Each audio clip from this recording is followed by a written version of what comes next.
So everything always comes back to three. Well, sorry, everything always comes back to one big issue that my mother created.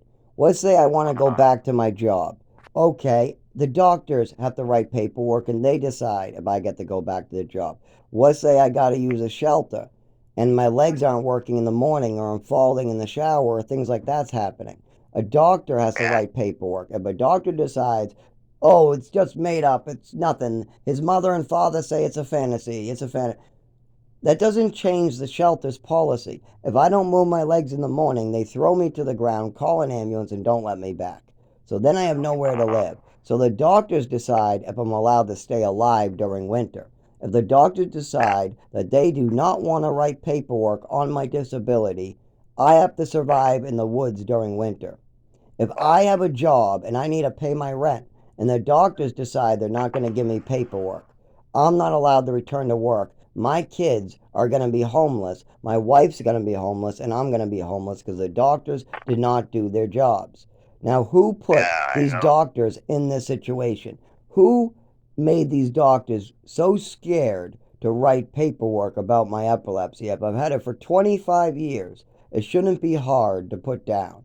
While my mother and father continue to try to block any health care to coming from just they use a mental illness. They made 101 mental illnesses up. Anything they could turn into a mental illness. I jump in a pool and catch the back of my foot, it's self-harming. Stuff like Uh, that. So they would yeah, listen. continue bringing these to the doctors while drugging me and brainwashing me into believing fucked up shit. My mother even Uh, tried to tell me it was okay to give other children drugs.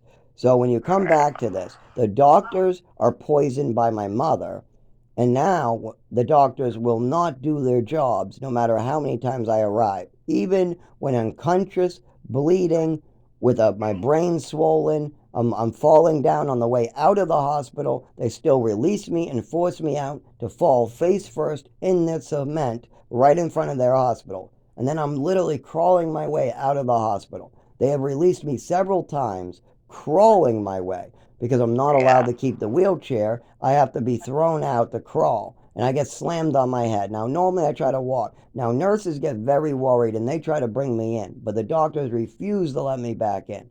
The nurses have called the medical board several times to try to get me help because they know it's real. You can't fake blood coming out of your head. You can't fake this Yeah. shit. And see, Yeah. David says, yeah, because he's known, he's seen this shit for years.